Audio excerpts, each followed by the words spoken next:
A lot of times when I see new people starting roof climbs, their feet just can't stay on the wall. That is usually the biggest telltale sign that the core is weak.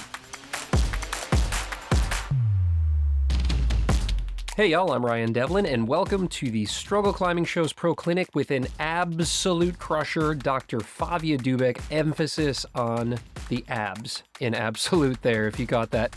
Favia, as y'all know, joined us in Season 1 as a guest, and you probably also already know that she is a monster when it comes to keeping tension on steep climbs. In this Pro Clinic, Favia identifies common pitfalls and shares tips for beginner, intermediate, and advanced climbers to level up their core game both on and off the rock.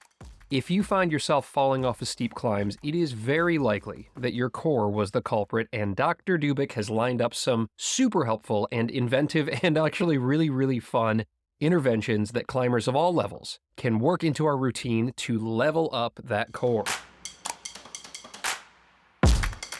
This Pro Clinic's made possible by patrons of the show. If you're a patron, thank you. I love you. You get access to this entire episode as well as the growing library of Pro Clinics and ad-free episodes. If you're not a patron, I still love you, and I would really appreciate it if you would consider joining the struggle community as a patron if you have the means. I will tell you more about that in a little bit, but first, let's front lever our minds into this Pro Clinic with Dr. Favia Dubyk.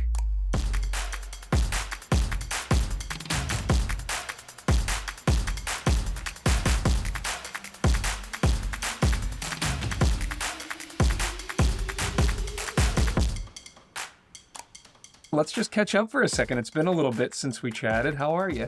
I'm doing good. What month did we chat in? Right. What year? You were doing some swim lessons. Does that help? Oh, goodness.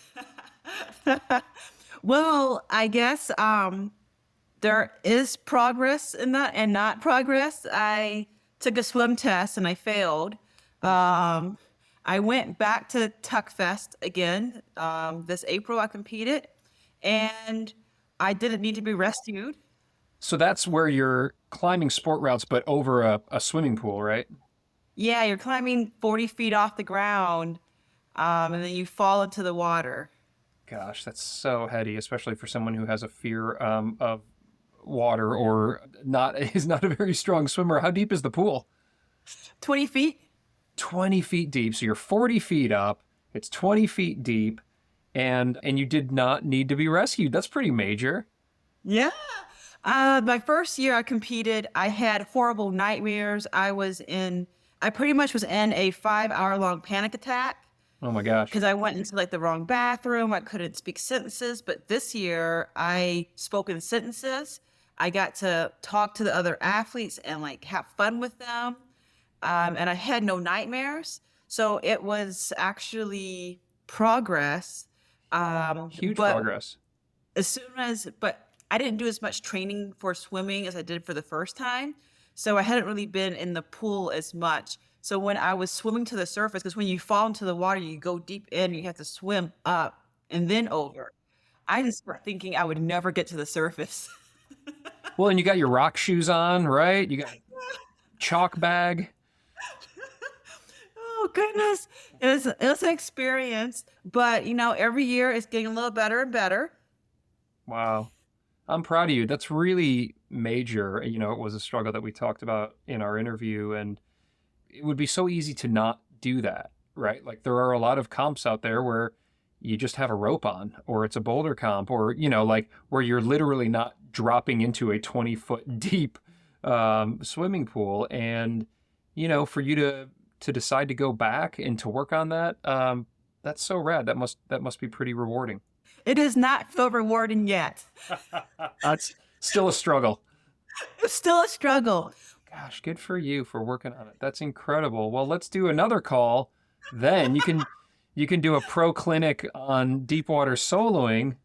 I have to check in too, because one of the things that we talked about in our interview was that one of your big struggles was dynamic climbing and doing dynos specifically. And since our interview, I've seen you post on Instagram some really impressive dynos of you doing, whether it was on a board or just some boulder problems.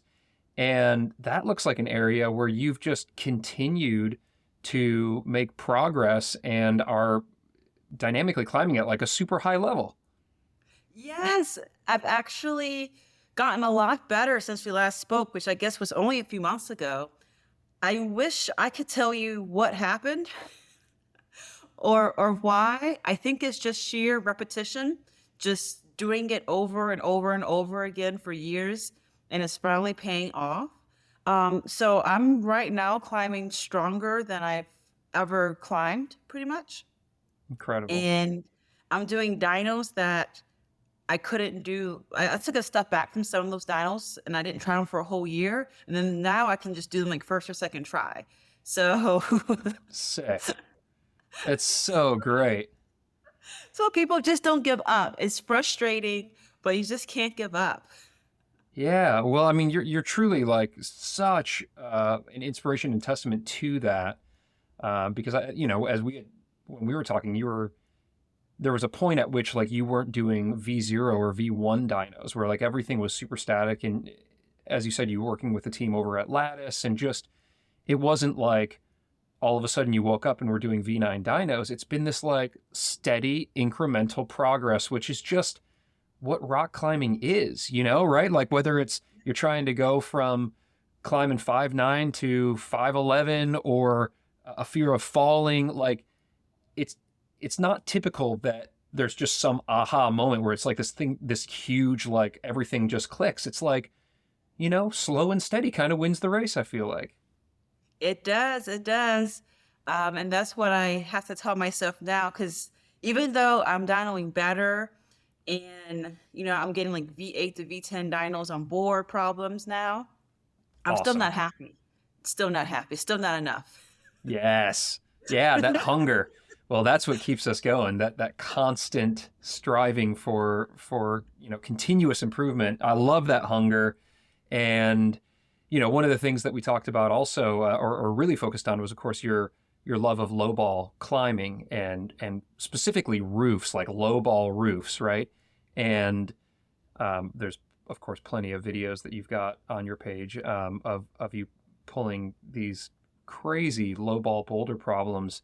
And what have you been up to there? Because we're going to be talking a lot about core strength training with you in this pro clinic, which obviously you have to engage a lot in your style of climbing, like that lowball roof climbing. I feel like you spent a lot of time out at Waco Tanks this season. Where else have you been doing that type of climbing, and how's it been going?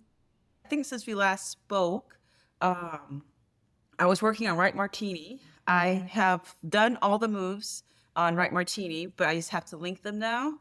But interestingly, there's two ways to do the crux move. One that is nothing but a core workout, which I'll get into later.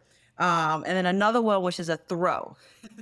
So I can do it the core workout way, but I haven't yet stuck it with out a power spot the dynamic way. But that is my goal, is to be able to do it the traditional way, because right now I'm in a point where I'm no longer going to try to use tricks to avoid my issues. So like, sure, I can do some crazy toe walking above my head and hand foot match to do it, but that's not going to help me be a better climber because I can't dyno. So I want to really try to get Right Martini with the dynamic method as well as my crazy app workout. That's so great. I love that philosophy because I do think there are a lot of ways to implement tricks or, modern beta on especially like classic problems. Maybe a more extreme kind of example of that is using knee pads and catching like knee bars where 40 years ago they didn't exist, the gear didn't exist, and the style didn't exist. But even what you're saying, it's just in a pure way to kind of honor the way maybe the route was first conceived. I like that you want to do it both ways, though. You're like, I'm going to get it my way, but I'm also going to get it their way. So that's great. Well, I've avoided traditional ways most of my climbing career, and I've seen that worked for me for a while. I was like, oh, look, I don't need that beta. I can just use, actually, it's usually core is like the key difference and Sure. flexibility to get around it. But now that's just getting harder and harder when you're trying to trick your way out of V12 and V13s. Yeah. And what about, where does dislocating your shoulders stand on tricks that you're willing to implement? So that still stands. I will still totally do that at any time. Good, good. I'm glad to hear it. Well, I'm so excited to dive in with you today with this pro clinic on core strength and core training, and also applying core, which is maybe something like a little bit more nuanced, but I'm excited to talk with you about as well. I mean, there's a strong core, and then there's a way to apply a strong core to our rock climbs. So before we kind of dive into the content that you're going to be sharing with us, you are like just the strongest videos that you've put up of you doing these like variations on levers, and usually involving a cat or something like that. And so I guess the assumption is that you've just always had like superhuman core, but is there an area where you've struggled with your core training or core strength ever in your climbing? Yes, but I only found that recently. I've had a pretty strong core for as long as I've been exercising. So I usually tell people it's a lot of genetics, but I found that I haven't been using my lower abs and hip muscles appropriately or properly or at all. And that is what I have been focusing on for maybe the past 6, 7, actually longer than that, 8 months or so. I started at really, really beginner exercises. Huh. And it was just learning what those deep lower ab muscles felt like. So all I worked on was just like trying to feel them, like, okay, push and only use your lower ab muscles. And it wasn't even an exercise. It was just identifying those muscles. And then I built onto that to where I am today, where I can now activate them when I'm walking. I can activate them when I'm going upstairs. I have not yet achieved the ability to activate them while climbing. That's the end goal, of course. And that is going to help me send my local project, which is a low ball roof. Shocker. It's new since I last spoke to you. I don't think I had tried it. And now I'm obsessed with it. But the key, there's about like one move I can't really do on it. And that key will be pushing down on my lower abs at the right moment. It needs to be natural, because there's so many other things I have to think about. Right. I need for that part of my ab activation to just happen without me saying like push. Because right now when I go upstairs, I actually think push, take a step, push, take a step, push, take a step. When I go hiking, I go push, push, push. Like I'm constantly thinking about it every single step. I mean, I think in a few more months it'll be more natural, but it's progress and it's getting there. Yeah, this is great. This is really interesting because, I think that sets a good stage for our conversation today, which is finding ways to identify, train, and engage our core to assist in our climbing. And it isn't something that we often consciously think about, right? Typically, we might be thinking about place my fingers here, get it in on an undercling here, move my hips closer this way, dig my toe in or engage the heel hook here. It's not as common where we're like, okay, now engage my core on this. And so I think it's interesting to hear that that's something that you're going through right now, because I think those of us who don't have the overall core strength like you do, which is 99.999% of everybody climbing and listening to this, myself included, we're going to need to think about it a little bit more initially, and then hope that then with time it comes a little more effortlessly or naturally. So let's look big picture for a second, and just talk about the importance of core strength to climbing in general, whether we're boulder climbers or sport climbers or big wall climbers. Through your perspective, where does core strength play into that equation for us as climbers? And maybe even, how do you define core strength? So I think core strength is, the bigger picture is path climbing. Core strength is a healthy body for your entire life, like a pain-free life. And if you would have talked to me 1 year ago, I would never would have said that. I would have a completely different answer. But what I have learned in this past year, since I herniated my disc 3 years ago, And 3 years ago, I couldn't walk because of the herniated disc. So I had bigger things to think about than my core. Then I was trying to regain leg strength. But now the stage I'm at with my herniated disc is trying to get my core, but not just like the front muscles, it's the entire like lower back muscles, ab muscles stronger. And so and I do a lot of front work core to help my back pain. And so keeping your core strong and all parts of your core strong will just help you lead a life with less pain, less back pain. You'll have better posture, less neck pain. Like it's just better for your life. It's pretty important. But I didn't really see that until this past year when I thought like my PT was like, okay, I want you to, like I said, like just find these like lower ab muscles and just learn how to activate them. And this will help your back pain. And I was like, I don't know how this is going to help my back pain. He was right.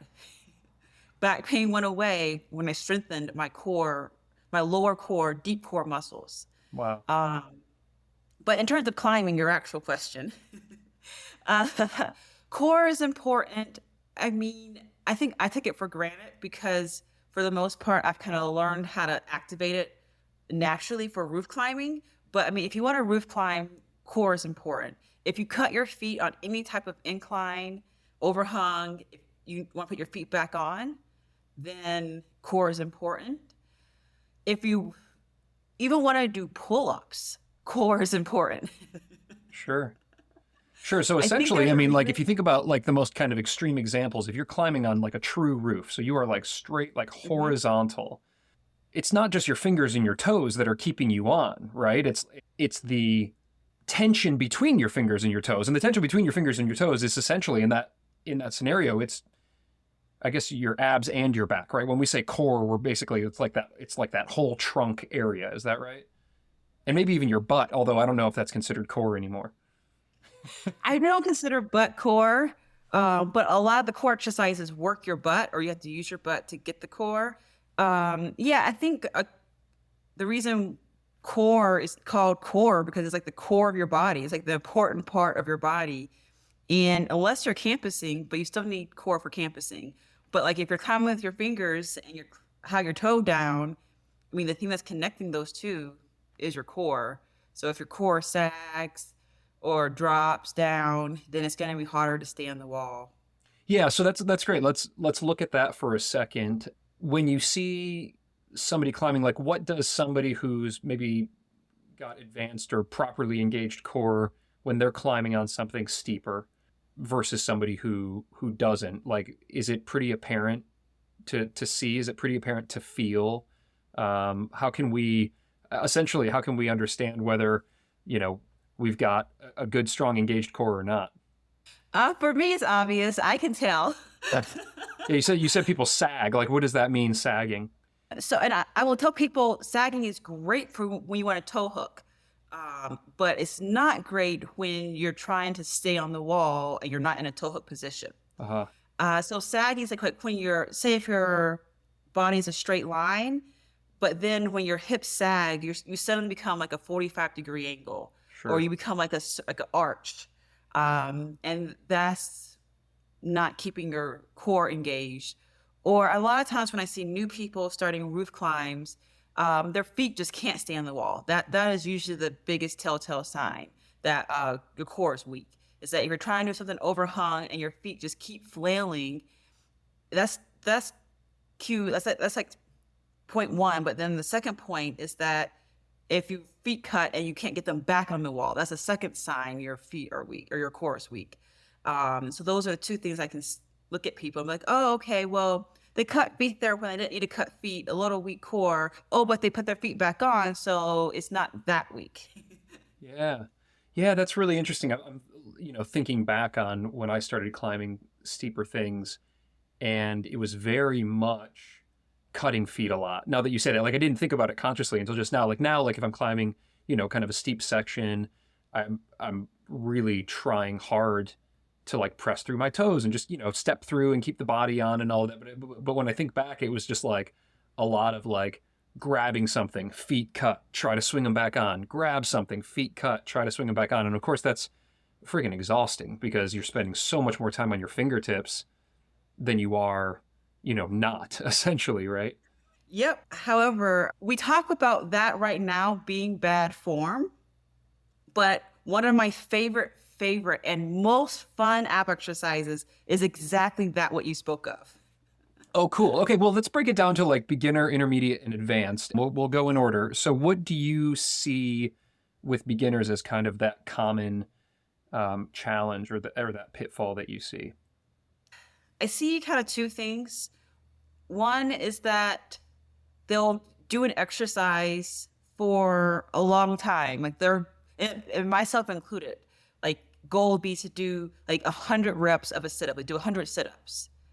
Um, and then like every day, just do 100, try to do 100 sit-ups Mm-hmm. for a week, for months or for years, and just try that one exercise and do a large number of that one exercise. That's probably the biggest thing I see. So right now, if I can do 15, sometimes even 10 of an exercise, that's when I start adding on the weight or making it harder, like make it more difficult. So it could be weight, it could be angle, but like I don't do reps more than 10 like ever. And why is that? Like from a physiological point of view, you're a doctor, so it's very helpful to have both a pro climber and a doctor on the same call. Why would 10 weighted sit-ups be superior to 100 unweighted sit-ups? So, I mean, this is coming from a person who's a boulderer and whose life has been I've been a sprinter, so I'm all about having the most explosive power as possible. So Sure. maybe if you're trying to do a big trad route, this is not for you. But if you're just trying to get more power and strength, then like doing 100 of something, it gets kind of easy and routine, and you're not putting in that max effort. But like when you're doing five of something at like 85, 90%, then like you're really gonna be pushing yourself and getting stronger. So I try to keep my effort around like 75 to like 90% when I'm doing my abs. And so when I'm at like 15, it's more of or 20, it's like more of an endurance problem now than a power problem. I also just find it like really boring, but No, but that makes perfect sense because just even to relate it to other climbing type exercises, there's endurance repeaters on a hangboard, and there's max hangs, weighted max hangs, where maybe you're only doing 3 or 5 of them as opposed to 20 or 30 or whatever. So it's interesting. I've never really thought of core in that sense, but it makes perfect sense. So when you're doing these weighted sit-ups, as the example that you're talking about, you're building that explosiveness as opposed to dipping into the kind of the different energy system, like more of like an endurance system. So in that example, when somebody was doing the pitfall is doing 100 sit-ups a day, as many days as they can, you're recommending add weight to your sit-up. So like you're holding like a plate on your chest, or how does that look? well, I actually don't recommend doing sit-ups at all. Oh, But good. Okay. good sit-up form is difficult, Uh-huh. and bad sit-up form is easy and can get you injured. And it can easily strain other muscles that you don't want to strain, and that if you do other ab exercises, that you can get the same workout, but you won't get injured. So actually, I try to stay away from sit-ups. But yes, for that example, it would be to do it on an incline or decline or some way to make your intensity higher. So it could be add weight, but the goal is to increase your intensity Got in it. your reps. The reason doing sit-ups over and over again every day for like months is bad is because you're only working the same muscle and you're ignoring many other abs, like parts of your abs. So you're working your rectus abdominis, but you're not working your obliques or your deep abs, like your psoas, your iliacus, like any of those, you're not working them. So you're just working one set of abs, and it's not actually going to get you stronger. So as a beginner, I love this. So as a beginner, I'm trying to do as many sit-ups as I can every day. That's where I'm the kind of the pitfall that I'm in. What would you recommend to me? What should I do instead? So my first one that I tell like every new person to exercise is the hollow body holds. I love these because this position translates to many parts of other exercises, climbing things to other sports. It's just kind of a universal, healthy position to be in when you're working your abs. And it has a wonderful way for you to check yourself if you're doing it right or wrong. So yeah, could you describe what a hollow body hold is? So a hollow body hold is you're going to just lay on the ground. You need no equipment. You'll have your arms by your ears, and you will just lift up your head till your shoulders are like slightly off the ground, and you'll lift your feet up until they're about 2 inches off the ground. And you're going to hold it. But the key is when you're new to this, you're going to arch your back. And that means you're not engaging your abs. So you can just say, am I arching or am I not arching? And then you can know, am I using my abs or am I not using my abs? And then you can check if you're arching. I mean, like sometimes you can just feel like you're just really in a big arch, but you can also have someone else or yourself place your hand under your lower back. And if you can go all the way to the middle of your back to where your spinal column is, you're arching. If you can't get your fingers there, then you're not arching. And so then you can know right then and there, you have your feedback instant. You're doing it right or doing it wrong. Very cool. So I'm understanding this picture. In that scenario, I'm laying on my back and my feet are being raised and my hands are being raised. And also my head. Your head and your shoulders a little bit. Head and the shoulders. And are my hands, my arms above my head as if like in a Superman position, or where are my arms at that time? Well, they should just be, your bicep should be near your ears. Got it. I lay down on my back. I stretch out essentially as long as I can. Like I got my hands over my head. I got my feet stretched out, and then I'm lifting the shoulders and the head up a little bit, the feet up a little bit, and the poor form would be if my back is arching. So if the low part of my back is essentially lifting off of the ground, and that means Correct. my abs are relaxed. As soon as I tighten my abs, it pushes my back down flat to the ground. And then do you do reps of that? So I hold it. So I would start holding it for like, if you're new, 10 seconds. And I would do it 3 times. And that's it. Got it. And then work your way up. I think like once you get to a minute, that's good enough. And then you can add weights. You can put weights in your hands, weights on your legs. That's how you can make it more intense. That's great. But I wouldn't hold it for 10 minutes or anything like that. Right. Okay, good. I love that. I think that's something that it doesn't require equipment. That's something that we could all do. What other kind of beginner level core exercises do you like? Oh, back to the hollow body hold. That's the position that I like to do my pull-ups in. Oh, So- so you've got a little bit of a curve to your body when you're doing... Yeah, it makes sure that my abs are activated because you need your abs to do the pull-up. So I'm in that position when I start. And it's not like a super big curve, but it's just like my activation curve. And that's when you do weighted pull-ups, that's going to be very important to be in that position so that you don't hurt your lower back. Yeah, interesting. And so I'll feel that, or I'll know that that's engaged, because essentially if I'm just hanging from a pull-up bar, I'm just like hanging loose.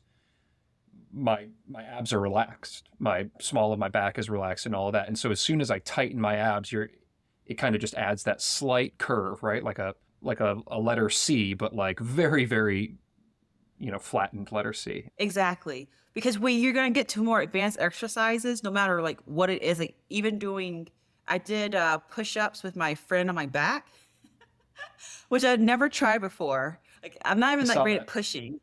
When she got on me, I was like, whoa, this is an ab exercise. Like if I didn't want to get injured, I needed to engage my abs. Like it was hard to push, but the most important part to not getting injured was engaging my lower back and my abs. And so getting that into a routine that when you're doing something heavy, engage. That is like key for when you're climbing too. Like, oh, you're doing something hard, engage. So this hollow body hold, if you start using it everywhere, it'll become natural. Like, so I don't think about it when I get on the pull-up bar. It's just what happens now, but it's a good routine to get into. Okay, I love this. What else? Anything else in the beginner world that you recommend? I like to also mention Superman holds. Again, this doesn't require equipment. Also kind of like the reverse of the hollow body hold. I mean, it's more reverse than the plank because you're going to be on your stomach or on your core and your abdomen, and you're going to lift up your chest, like your shoulders and your lower body off the ground. Like your feet will be a couple inches off the ground. Your hands might be like 6 inches off the ground. And this is going to be working your other muscles. So you've done these hollow body holds to work one side of your core, but these Supermans will balance you out. So you work the other side of your core, because if you do, like I mentioned, if you do one exercise over and over again, you're going to get imbalance, which leads to injuries. So you can do your hollow body holds with your Supermans to have a full core workout. Yeah, I mean, it's essentially the photo negative of the hollow bodied hold, right? So you're on your back with a hollow body hold, and you're lifting up your toes and your chest and your hands a little bit, curving where your abs are. And the Superman, you flip over, you lift the same things just in reverse, and you're curving where your back is, right? Yes. Okay, so you would do like an equal number. If you did 3 sets of 20 seconds on the hollow body hold, you would maybe try to do 3 sets of 20 seconds on the Superman. Exactly. And what I find to be the most fun is that, and also more difficult, so this could be like a step up and you can do them individually, is that you'll do your hollow body hold, and then you roll over to Superman. And then you'll roll back to your hollow body hold, and then you roll back to your Superman. So during this period of time, you don't actually take like a rest, but it kind of feels like a rest because you're working different muscles. Yeah, cool. I dig that. That's great. And how many days a week would you do that, or is that an everyday thing? No, I don't think there's anything I recommend doing every day. Thank God. Because that just lends to an overuse injury.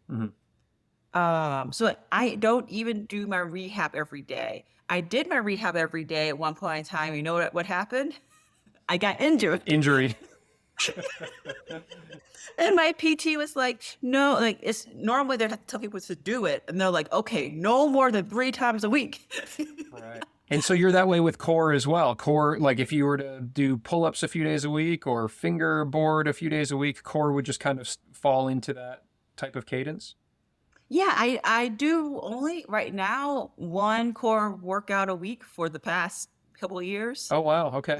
Like one specific core workout. Other ones will involve core, but yeah, we actually I don't do too many core workouts anymore, other than outside my rehab that I'm doing to strengthen my lower back from my herniated disc. But from the lattice perspective, we just have pretty much like 1 core workout. Cool. Good. This is really good to know. Thank you. All right. So that's the beginner. Now we're moving into intermediate.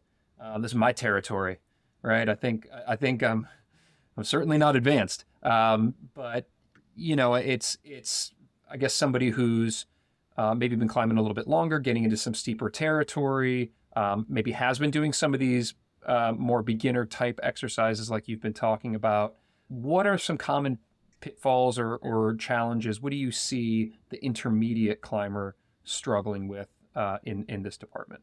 It's the cutting feet when you don't have to cut feet. I mean, I love cutting feet. It looks good. It looks good. It's fun. And for me, with my herniated disc, it's actually more energy to try to use my feet than to not.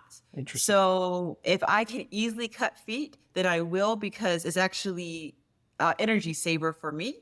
But for most people who don't have a herniated disc, keeping your feet on makes their life a whole lot better. For that, I recommend this exercise. You can make it kind of more advanced, but you'll go to an overhung problem, and then you will, on purpose.